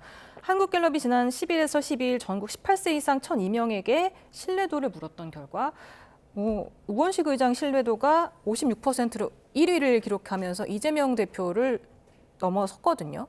만에 하나 그 조기 대선 전에 이재명 대표가 피선거권이 박탈이 된다면 우원식 의장이 좀 대선 후보로 가능성이 있어 보입니까? 정치라는 거는 그러니까 딱 정해진 건 없습니다. 상수로. 그러니까 지금 내란 사태를 우리가 경험하고 있지만 이런 초현실적인 상황이 올 거라고 누가 상상을 했겠습니까? 그러니까 정치라는 건 그때 가서 가봐야 어떻게 되는지 아는데 가능성은 높으나 확정적으로 이 내란 사태를 통해 조기 대선이 되면 이재명 대표가 무조건 대통령이야. 이렇게 하는 것도 좀 예단하는 거예요. 예. 가능성은 높다. 뭐 80%, 90% 높다. 하지만 10%에 있어서 바뀔 수 있는 게 정치이기 때문에 우원식 의장 부분에 대한 이번에 국민들의 평가는 뭔가 좀 질서정연한 정치의 모습을 보여줬다. 그래서 이 내란 사태를 차분하게 잘 해결했다는 점은 그 누구도 부인할 수 없는 사실일 거예요. 그래서 저는 이 우원식 국회의장 자체도 국민들이 선택할 수 있는 상황이 된다면 선택지가 될 수 있다. 그렇기 때문에 저는 지금 이제 국민의힘 자체가 이 윤석열 대통령을 손절하고 갔었으면 그 선택을 조기 대선이라 하더라도 한판 승부를 할 수 있을 텐데 이 내란의 우두머리를 보호하면서 가기 때문에 그 조기 대선에서 새로운 후보를 내더라도 그 낙인 찍힌 부분에 있어서 감당이 안 되는 거예요. 그래서 저는 우원식 국회의장이나 이재명 대표나 또 다른 후보들도 충분히 그때 국민들의 선택이 다 달라질 수 있고 국민들이 그동안 이제 극단적인 정치에 좀 지치다 보니까 우원식 의장의 그런 정치력이 좀 눈에 들어오고 돋보이지 않았냐. 하지만 그게 일시적인 현상 같아요. 예. 그리고 저희 방송 시작하기 얼마 전에 지방선거 관련해서 정치인들에게 불법 정치자금을 받은 혐의로 건진 법사라는 인물이 체포가 됐습니다. 이 인물이 어떤 인물입니까? 뭐 사실 김건희 여사와 관련돼서 지속적으로 계속 나왔던 그런 문제 인사였죠. 문제 인사고 그간에 한간에 떠돌던 정말 정치인과의 거래 관계, 온갖 청탁 이렇게 나왔었죠. 근데 늦게나마 이렇게 체포가 되고 한 게 다행입니다. 다행이고 그래서 이 건진법사와 관련된 부분도 명확하게 국민들 앞에 의혹이 해소해야 돼야지만 우리 당이 그러한 오명을 벗을 수 있을 것 같고요. 그리고 아까 서영주 대변인께서 말씀하신 것처럼 저희 당이 윤석열 대통령의 비상계엄을 단 한 사람도 찬성을 한 사람이 없습니다. 국회의원들도 다 이것은 잘못됐다고 인정을 했고요. 다만 이재명 대표를 저희가 자꾸 이렇게 뭐 견제한다 이렇게 말씀하시는데 그게 견제가 아니라요. 정상적으로 재판을 받으라는 겁니다. 국민들과 함께 국민들처럼 재판을 지연하고 하지 말고 아까 우원식 의장의 신뢰도가 보여주듯이 국민들이 그만큼 피로감을 느끼는 거지 않습니까? 정치인들을 신뢰하느냐, 호감을 가지느냐. 거기에서는 사실 윤 대통령도 이재명 대표도 다 후순위예요. 그래서 이번 기회에 야당도 야당답게 정말 민생을 생각한다면은 저희가 계속 주장하는 경제와 관련된 법들은 좀 마음을 여시고 AI법이나 반도체법 이런 거는 열어주시고 그리고 교육계획과 관련된 부분들도 마음을 열어주시고 그래서 이재명 대표를 저희가 비난하고 저희가 발목을 잡고 그럴 일은 없습니다. 정상적으로 하라는 겁니다. 저희는. 예. 혹시 건진법사 체포에 대해서 하실 말씀 없으십니까? 건진법사 체포 이제 그 검찰에서의 빗장이 풀어진 거죠. 살아있는 권력 앞에서는 검찰이 수구리고 이 김건희 여사도 어떻게 했습니까? 대통령 배우자라는 이유만으로 명품백 또 무혐의, 도시모터 주가 조작 무혐의. 건진법사는 대표적으로 윤석열 대통령 부부를 등에 업고 여러 가지의 정치권에서 여러 가지 일을 했던 분으로 알려져 있고요. 대선 캠프 당시 제가 알기로는 무슨 그 제의를 지냈던 것으로 알려졌죠. 그러니까 지금 보면 참 기괴한 국정 운영이었어요. 소문이지만 건진법사, 천공, 명태균 씨까지 대통령 부부를 등에 업고 많은 일들. 천공 그분은 아니지만 지금 드러난 거는 명태균 씨는 너무나 명확하게 드러났고요. 지금 건진이라는 분이 결국에는 정치인들로부터 돈을 받았는데 저분이 뭐가 있다고 돈을 주겠어요? 대통령과의 대통령 부부와의 어떤 그런 어떤 관계를 과시하면서 뭔가 이런 여러 가지 불법 자금을 받은 게 아닌가. 이제 검찰이 하나하나 다 털어서 쓰러져 버린 권력, 뭔가 전리품 챙기려고 하고 있는 게 아닌가 그래 보입니다. 예, 알겠습니다. 오늘 말씀 여기까지 듣죠. 이창근 국민의힘 하남을 당협위원장, 서영주 전 민주당 상근 부대변인이었습니다. 고맙습니다. 감사합니다.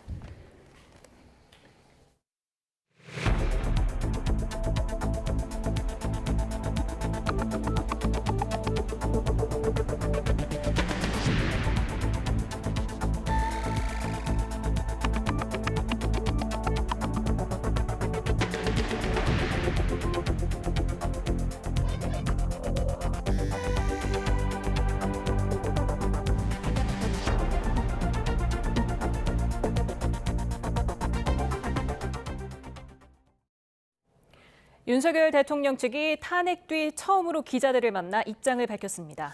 검찰 출석은 여전히 고심하고 있지만 정해진 법 절차에 따르겠다는 입장은 확고하다고 강조했습니다. 김철희 기자입니다. 윤 대통령은 오는 토요일로 예정된 검찰 소환에 응할지 명확한 결론을 내지 못하고 있습니다. 대통령 법률 대응을 돕는 석동현 변호사는 처음으로 기자들과 만난 자리에서 법 절차를 따르고자 하는 대통령 의지는 확고하다고 전했습니다. 다만 당장 토요일에 검찰청에 나와 조사받을 건지에 대해선 지금 말씀드리기 어렵다며 즉답을 피했습니다.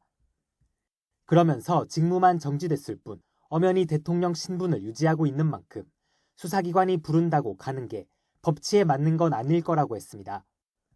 요구에 응할 생각은 있지만 대통령 측과 충분한 상의 없이 일방적인 소환을 요구하는 건 부당하다는 취지로 풀이됩니다.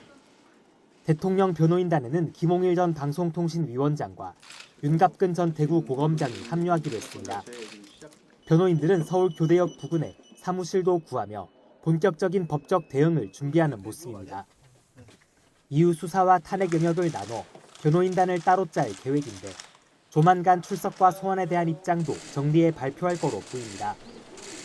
YTN 김철입니다. 변호인단은 윤석열 대통령이 과거 최고의 법률가였다며 탄핵 법정에서 소신껏 입장을 밝힐 것이라고 설명했습니다. 대통령이 직접 탄핵 법정에 설지 관심입니다. 신지원 기자입니다. 윤석열 대통령 측 변호인단은 앞으로 내란죄 수사와 재판, 탄핵 심판을 세 갈래로 대응하겠다고 밝혔습니다.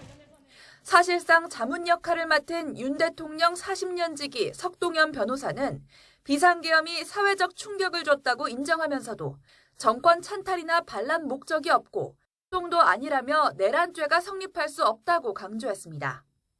또 내란죄 수사와 탄핵 심판의 성격이 다르다며 변호인단도 따로 구성해 대응하겠다고 설명했습니다. 그러면서 윤 대통령이 취임 전 최고의 법률가였던 만큼 탄핵 법정에서 소신껏 입장을 표명할 것으로 예상된다고 밝혔습니다. 윤 대통령이 직접 헌법재판소에 나가 스스로 변론을 펼칠 가능성이 있다는 겁니다. 윤 대통령 측은 현재 국면을 8년 전 박근혜 전 대통령의 상황과 비교하기도 했습니다. 박 전 대통령은 탄핵이 선고된 이후에 검찰 수사를 받았고 형사재판과 탄핵 심판에 출석하지도 않았지만 윤 대통령은 직접 참여 의지를 비친 만큼 내란죄 수사와 재판, 탄핵 심판을 병행하기 어렵다는 겁니다.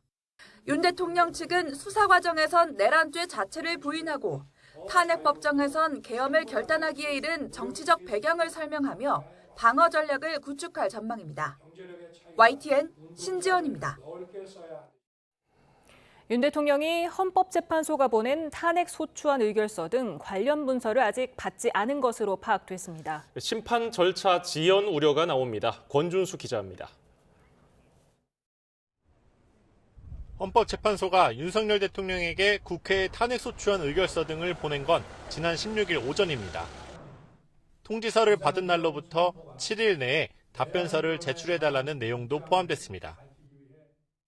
탄핵심판 의결서 도착했다는 통지하면서 거기에 바로 답변서도 제출해달라는 그 의례적인 문구가 있거든요.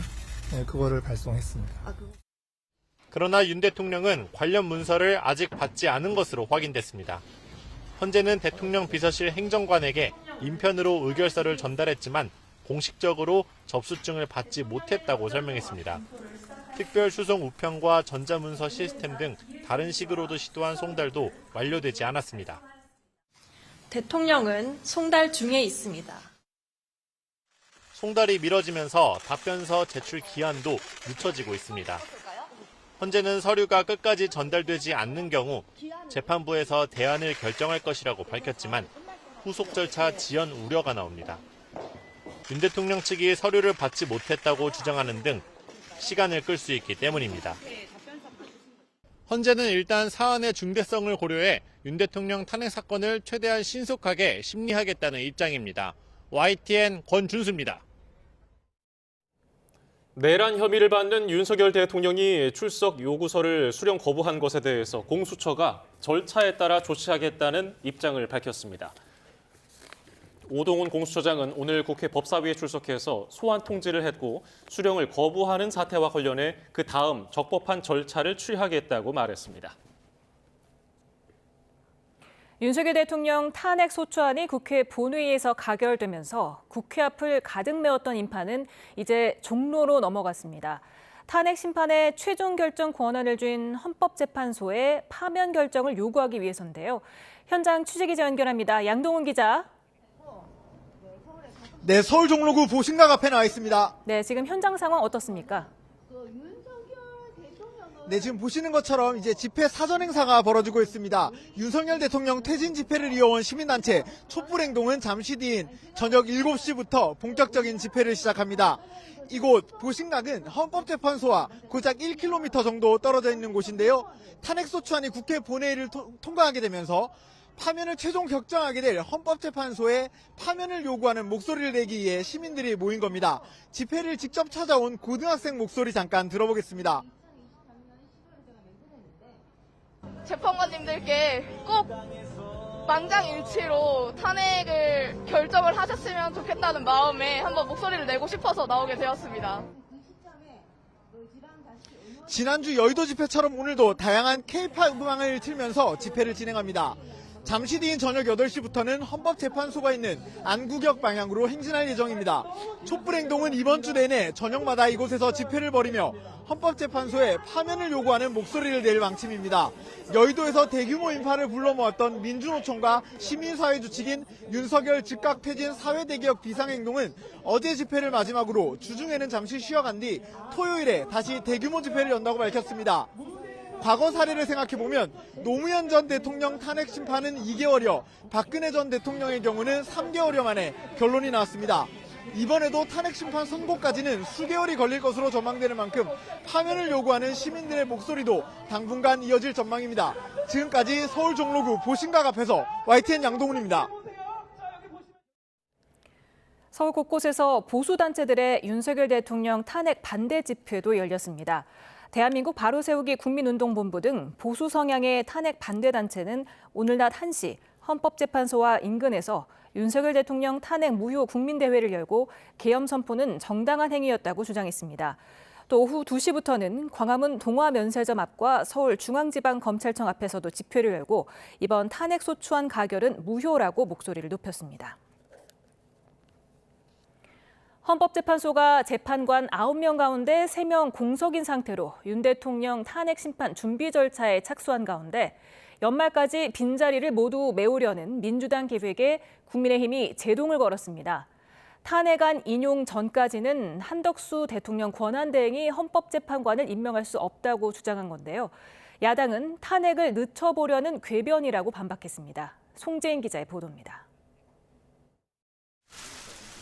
국민의힘이 민주당이 발표한 헌법재판관 3명의 청문회 일정에 합의가 안 됐다며 선을 그은 데 이어 이번엔 임명 자체에 반대의 뜻을 밝혔습니다. 대통령 자리가 빈 게 아니라 직무만 정지된 지금 한덕수 권한대행의 권한 행사는 신중해야 한다며 헌법재판관 임명 역시 마찬가지라는 주장입니다. 지금은 대통령이 고리 상황이 아닌 직무정지 상황이기 때문에 한덕수 권한대행은 대통령의 탄핵 심판, 탄핵 결정 전까지 헌법재판관을 임명할 수 없습니다. 지금처럼 3명 공석, 즉 6인 체제로 탄핵안을 심리하는 게 문제긴 하지만 윤 대통령이 실제 파면되기 전까지는 절차상 불가피하다는 논리입니다. 과거 황교안 권한대행이 박근혜 전 대통령 탄핵 뒤 이선의 재판관을 임명한 전례를 들며 민주당도 당시 임명권 행사를 반대하지 않았느냐고 비판했는데 민주당은 당장 궤변이라고 맞받았습니다. 민주당이 반대했던 건 대통령 지명 몫인 박한철 헌재소장 후임을 황 권한대행이 지명하는 거였고 지금은 국회가 추천해 올린 재판관들을 대통령 권한대행이 형식적으로 임명하는 것에 불과하다며 비교 대상이 안 된다고 반박했습니다. 권한대행이 임명을 못한다는 것은 말장난에 불과합니다. 국민의힘은 구질구질한 절차 지연 작전을 포기하고 인사청문회 일정 협의에 서둘러 응하기 바랍니다.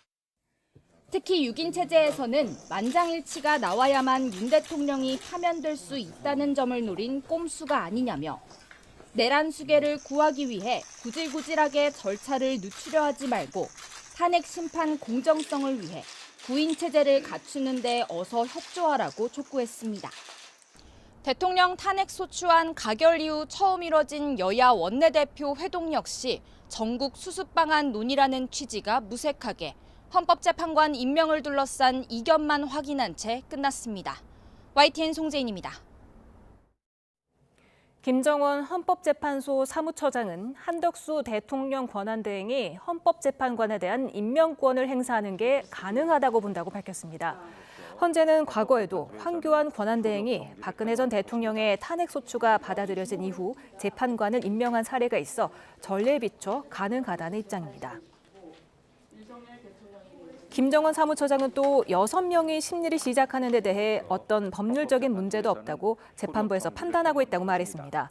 헌재법 23조에는 재판관 7명 이상 출석으로 사건을 심리하다고 돼 있는데 앞서 탄핵 소추된 이진숙 방통위원장에는 가처분 신청이 받아들여져 이 조항의 효력이 임시로 정지됐습니다. 국회를 통과했던 내란 특검과 김건희 여사 특검법이 닷새 만에 정부로 이송됐습니다. 국무총리실 관계자는 내란 일반 특검법과 김건희 여사 특검법이 오늘 정부에 접수됐다고 설명했습니다. 헌법 53조에서 규정한 대로 대통령은 정부로 이송된 법안을 15일 안에 공포하거나 이의가 있으면 제2요구, 즉 거부권을 행사할 수 있는 만큼 내년 1월 1일이 시한입니다. 정부는 이르면 오는 19일 임시국무회의를 열어 6개 쟁점 법안에 대한 제2요구권 행사 여부를 심의합니다. 방기선 국무조정실장은 오늘 각 부처에서 6개 법안에 대해 각각 검토하고 있다며 빠르면 이번 주 목요일에 임시국무회의를 열어서 판단하겠다고 밝혔습니다. 계엄 사령관을 맡았던 박안수 육군참모총장까지 구속이 확정되면서 계엄 당시에 핵심 역할을 맡았던 장성급 지휘관이 대부분 구속됐습니다. 특히 45년 만에 37만 육군을 지휘하는 육군참모총장이 재임 중에 구속되며 군 내부는 뒤숭숭한 모습인데 대통령의 탄핵 심판까지 맞물리면서 지휘부 대행 체제는 상당 기간 이어질 것으로 보입니다. 박희재 기자입니다. 지난 12.3 계엄 당시 계엄 사령관을 맡았던 박안수 육군참모총장이 구속됐습니다. 육군참모총장이 재임 중에 구속된 건 전두환 신군부의 12.12 사태 이후 45년 만입니다. 이로써 수사가 진행 중인 문상호 정보사령관을 제외하고 수도 방위사령부를 비롯한 계엄 핵심 장성급 간부들이 모두 구속됐습니다. 군 인사법에 따라 구속된 인사들은 보직 해임 절차에 들어가는 만큼 장성급 군 직위에는 추가 인사가 이뤄질 것으로 보입니다. 군 인사법 등 관련 법령에 의하면 구속은 보직 해임 사유에 해당이 됩니다. 그래서 관련 법령에 따라서 보직 해임을 위한 절차를 현재 검토 중인 것으로 알고 있습니다. 하지만 군 통수권자인 대통령 탄핵 심판에 국방부 장관 인사까지 불투명한 상황. 군 관계자는 군에서 1, 2위 서열 모두 보직 공백이 발생한 만큼 상당 기간 대행 체제로 갈 가능성이 크다고 설명했습니다. 동원된 계엄군은 사병을 포함해 최소 1,500여 명으로 집계된 가운데 국방부가 현재까지 확인한 인원도 약 1,500여 명 수준으로 저희가 알고 있습니다. 보직에서 이탈한 육군을 중심으로 계엄에 연루된 장성급 간부 별 개수로만 17개 이상 연쇄 자리 이동이 예상됩니다. 여기에 더해 계엄 임무에 종사한 영관급 관계자들도 수사 대상에 오르는 등 45년 만에 발생한 초유의 사태로 군 내부는 뒤숭숭한 분위기입니다. YTN 박희재입니다. 경찰청 국가수사본부 특별수사단은 오늘 내란 등의 혐의를 받고 있는 노상원 전 정보사령관에 대한 구속영장을 신청했습니다. 경찰 특수단은 노 전 사령관이 김용현 전 국방부 장관, 정보사 측 관계자들과 계엄 관련 사전 논의를 한 정황을 확인했다며 이같이 밝혔습니다. 노 전 사령관은 박근혜 정권 당시 정보사령관을 맡았던 인물로 민주당은 노 전 사령관이 계엄 설계에 관여하고 포고령 초안을 작성했다는 의혹을 제기하면서 고발했습니다. 군이 국회에 계엄군으로 투입했던 병력의 휴대전화를 빼앗고 2주간 영내에 대기시켜서 사실상 감금했다는 폭로가 나왔습니다. 군 인권센터는 오늘 오후 긴급 기자회견을 열고 군 당국이 지난 4일 계엄 해제 후 부대로 복귀한 특수전 사령부 소속 707 특수임무단 대원들을 오늘까지 영내 대기시키고 휴대전화 제출을 강요했다고 주장했습니다. 이재명 더불어민주당 대표 측이 쌍방울 대북송금 사건 재판과 관련해서 제기한 법관 기피 신청이 법원에서 받아들여져 첫 공판 전에 재판이 중단됐습니다. 재판부는 재판 지연 목적이 명백할 경우 해당 법관이 기피 신청을 기각할 수 있지만 내부 검토 결과 이에 해당하지 않는다고 설명했습니다. 천대엽 법원행정처장은 오늘 국회 법사위 전체 회의에 출석해서 민주당 이재명 대표가 재판 관련 서류를 받지 않는 등의 방식으로 재판을 고의 지연시킨다는 지적에 대해서 그렇게 평가하기는 쉽지 않은 상태라고 말했습니다. 천 처장은 조희대 대법원장이 선거소송 법정 기한 준수를 누차 강조했다면서 어려운 시기일수록 법과 원칙에 따라 법관의 본분을 잘 지킬 거라는 믿음을 갖고 행정처가 최선의 지원을 할 것이라고 말했습니다. 외국인 매도세가 깊어지면서 코스피가 이틀 연속 하락해 2,450선으로 물러섰습니다. 상승 출발했던 코스닥 지수도 외국인 매도세에 밀리며 6일 만에 하락했습니다. 류환홍 기자입니다. 외국인 매도세가 거세지며 코스피와 코스닥 지수가 동반 하락했습니다. 2,500선 진입을 눈앞에 뒀던 코스피는 이틀 연속 밀리며 2,450선으로 후퇴했습니다. 유가증권 시장에서 코스피는 1.29% 내린 2,456.81로 장을 마쳤습니다. 개인은 4,600억 원, 기관은 1,500억 원 순매수를 했지만 외국인이 이달 들어 가장 많은 7,100억 원 순매도를 했습니다. SK하이닉스는 2.6% 상승했지만 삼성전자를 비롯해 시가총액 상위 종목 대부분은 하락했습니다. 코스닥 시장에서 코스닥 지수는 0.14% 오른 채 출발했지만 장중에 하락 전환해 0.58% 내린 694.47로 마감했습니다. 개인이 1,500억 원 순매수를 했지만 외국인이 1,200억 원, 기관이 93억 원 순매도를 했습니다. 오는 19일 새벽에 발표될 미국 FOMC 연방공개시장위원회의 정책금리 결정을 앞두고 경계심이 고조되는 것으로 시장에선 분석했습니다. 시장 예상으로는 금리 인하를 결정하더라도 내년도 금리 인하폭을 기존에 예상했던 것보다는 줄이는 쪽으로 결정할 걸로 예상이 되고 있기 때문에 이 부분이 아시아 주식시장 전반에 좀 부담으로 작동을 했고요. 미국 FOMC 결정을 앞둔 경계심 영향에 원달러 환율도 상승했습니다. 1,430원대 초반에서 출발한 원달러 환율은 한때 1,439원까지 오르며 1,440원에 근접하기도 했습니다. 비상겸 충격 당시 1,440원을 돌파했다 1,420원대로 내려왔던 원달러 환율이 다시 고점을 높이고 있어 외환 시장의 긴장감은 고조되고 있습니다. YTN 유환홍입니다.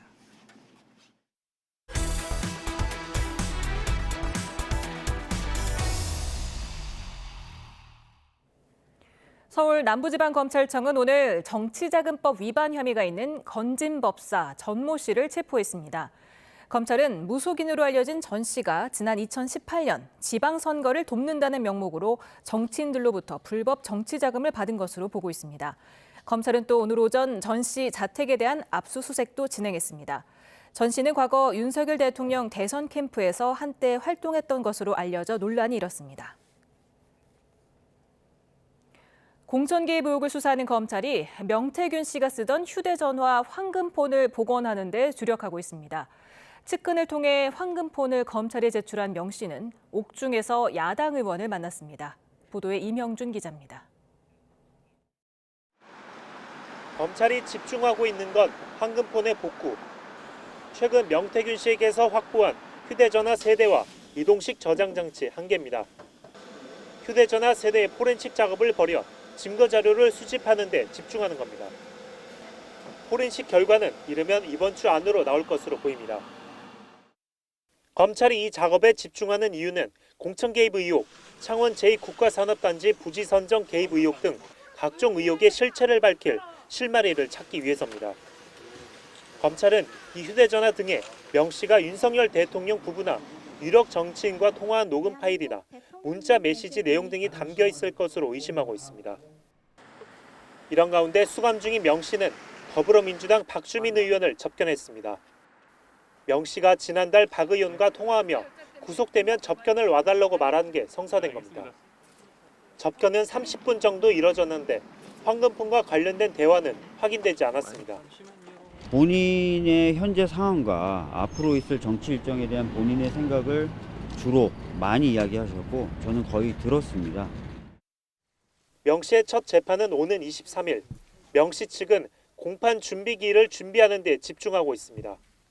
그동안 제기된 각종 의혹의 핵심 인물이 쓰던 휴대전화, 이른바 황금폰에 그동안 제기된 여러 의혹을 풀 열쇠가 있을지 검찰의 포렌식 결과에 이목이 집중되고 있습니다.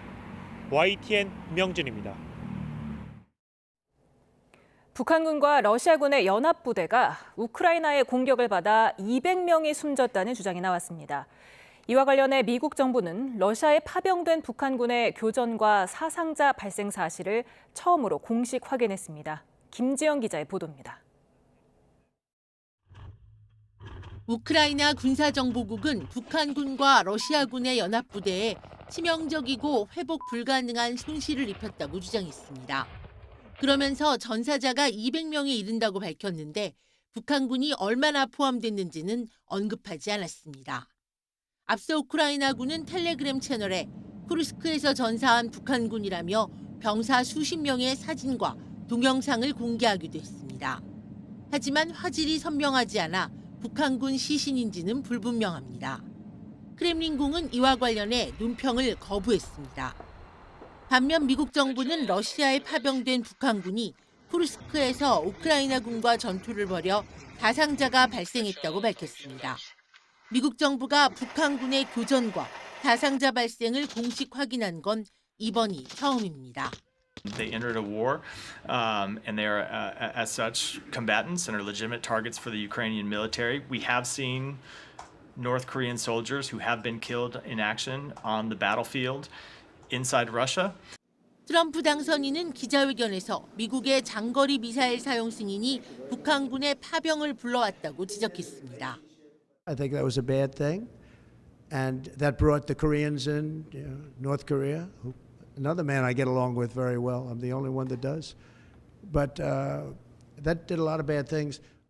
트럼프는 또 우크라이나 전쟁을 멈추기 위해 푸틴, 젤렌스키와 대화할 것이라고 강조해 비추가 주목됩니다. YTN 김지영입니다. 국정원은 러시아에 파병된 북한군 가운데 우크라이나전에서 사상자가 발생했다는 미국 정부의 발표와 관련해 여러 출처로부터 관련 첩보를 입수했다며 사실일 가능성을 염두에 두고 확인하고 있다고 밝혔습니다. 국정원은 지난달 24일에도 북한군 사상자 발생 외신 보도에 대해 관련한 구체적인 첩보가 있어 면밀하게 파악하고 있다고 말했습니다. 내년부터 육아휴직 급여가 인상되고 중소기업에 주는 대체인력 지원금도 상향됩니다. 일가정 양립을 위해서 정부 지원을 확대하는 내용의 법률 개정안이 대행체제 첫 국무회의에서 의결됐습니다. 이문석 기자입니다. 육아휴직 급여가 12개월 기준 최대 28% 오릅니다. 첫 석 달간 월 최대 150만 원에서 250만 원까지로 인상되고 다음 석 달은 200만 원, 나머지 6달은 최대 160만 원을 받습니다. 1년 육아휴직 급여를 합하면 최대 510만 원 증가해 2,310만 원. 생후 18개월 이내 아이 부모가 함께 사용할 경우 부부 합산 최대 5,920만 원이 지원됩니다. 한부모 가정 육아휴직 급여도 첫 석 달간 300만 원으로 상향됐습니다. 육아휴직 급여 25%에 대한 사후 지급도 사라져서 앞으로는 휴직 기간에 모두 받습니다. 정부는 권한대행체제 첫 국무회의에서 이 같은 내용의 일가정 양립을 위한 고용보험법 시행령 개정안을 심의해 의결했습니다. 중소기업 지원도 늘립니다. 출산휴가, 육아기 근로단축 시 대체인력 지원금을 월 120만 원으로 확대하고 동료 업무 분담 지원금과 함께 지원 대상에 육아휴직을 포함했습니다. 더불어 육아휴직 신청에 대해 사업주가 14일 안에 서면으로 허용 의사를 표시하지 않더라도 근로자는 육아휴직을 사용할 수 있게 됩니다. YTN 이문석입니다. KBS와 EBS의 재원이 되는 TV 수신료를 통합 징수해야 한다고 명시한 방송법 개정안이 국회 법사위를 통과했습니다. 앞서 방송통신위원회는 방송법 시행령을 개정해서 한국전력이 TV 수신료를 전기요금과 분리해서 징수하도록 했고 올해부터 제도가 시행됐습니다. 이에 야당은 공영방송이 국가나 각종 이익단체에 재정적으로 종속되는 걸 막고 수신료 별도 고지서로 인한 불편을 해소해야 한다며 수신료 통합 징수를 위한 입법을 추진해왔습니다. 오늘 경기도에 있는 공장에서 큰 불이 나 소방당국이 한때 대응 1단계를 발령했습니다. 제주에서는 승용차가 가게로 돌진하기도 했습니다. 사건 사고 소식 김희영 기자입니다. 잿빛 연기가 끝을 모르게 피어오릅니다. 한참 떨어진 곳에서도 선명히 보일 정도입니다. 낮 12시 반쯤 경기 포천시 가산면에 있는 2층짜리 섬유 공장에서 불이 났습니다. 뭐 팡팡 터지는 나는 처음에 주변 변압기가 터지나 했는데 그게 아니고 건물 내에서 그 터지는 것 같더라고요. 그 터질 때마다 불꽃이 튀어올라온 거 보면은. 직원 15명이 스스로 대피해 인명피해는 없었지만 한때 대응 1단계를 발령한 소방당국은 2시간 반 만에 겨우 큰 불길을 잡았습니다. 비슷한 시각 서울 남가좌동에 있는 2층짜리 상가 건물 1층에서도 불이 났지만 아무도 다치지 않았습니다. 검은 승용차 한 대가 유리파편 위를 덜컹거리며 후진합니다. 몸통 절반이 가게 안으로 모습을 감췄습니다. 오전 10시쯤 제주시 아라동에서 승용차 한 대가 커피숍에 돌진했습니다. 가게 내부에 사람이 없었던 데다 60대 운전자도 스스로 빠져나와 다행히 다친 사람은 없었습니다. 운전자는 내리막길에서 우회전하다가 사고가 났다고 경찰에 진술했습니다. YTN 김희영입니다. 방학을 앞둔 미국의 사립학교에서 총기 난사 사건이 일어나 최소 3명이 숨지고 6명이 다쳤습니다. 용의자는 17살 여학생인 것으로 알려졌는데 아직 범행 동기는 확인되지 않았습니다. 유투권 기자입니다. 위스콘신주의 주도 메디슨의 한 학교에서 총성이 울린 건 월요일 오전 11시쯤. 경찰이 출동했을 때는 이미 상황이 끝나 있었습니다. 교사와 학생 등 8명이 총에 맞아 쓰러져 있었고 용의자는 범행 직후 스스로 목숨을 끊었습니다. 부상자 중엔 어린이도 포함된 것으로 알려졌습니다. I saw groups of kids coming out of the school in groups into the church sanctuary. 총격이 발생한 곳은 기독교계 사립학교로 유치원생부터 고등학생까지 390명 정도가 다니고 있습니다.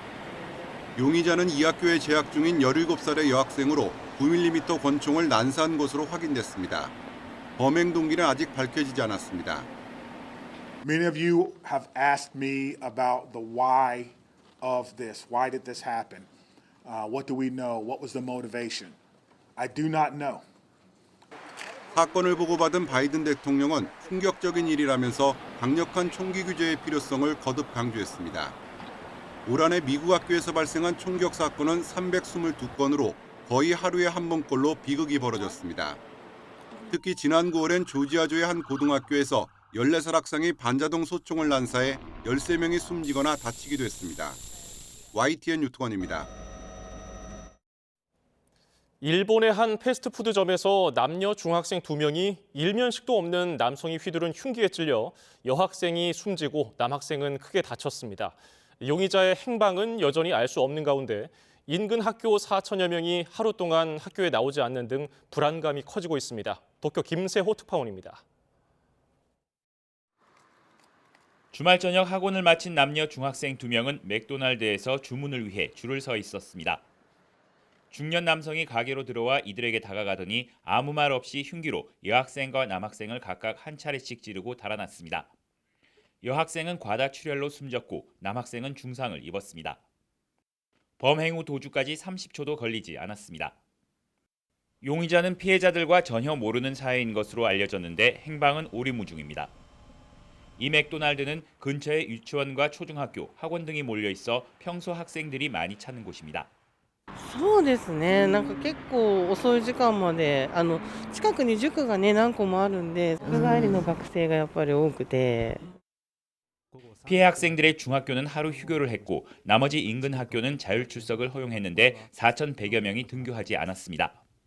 ちょっと怖いから迎えに来ました。怖いですね。やっぱなんか捕まってないから。夜全然眠れんかった。こんな風なことが起こるとは夢にも思わんですね。もう僕らもう見守りのみ。それこそ子供は安全にも守ってやるだけです。 수사 당국은 용의자가 또다시 비슷한 범행을 저지를 가능성이 있는 것으로 보고 긴장하고 있습니다. 이에 따라 특수수사 인력 90명을 투입했습니다. 용의자는 40대로 추정되며 키 170cm 정도의 회색 상의, 검정 바지 차림인 것으로 전해졌습니다. 도쿄에서 YTN 김세호입니다.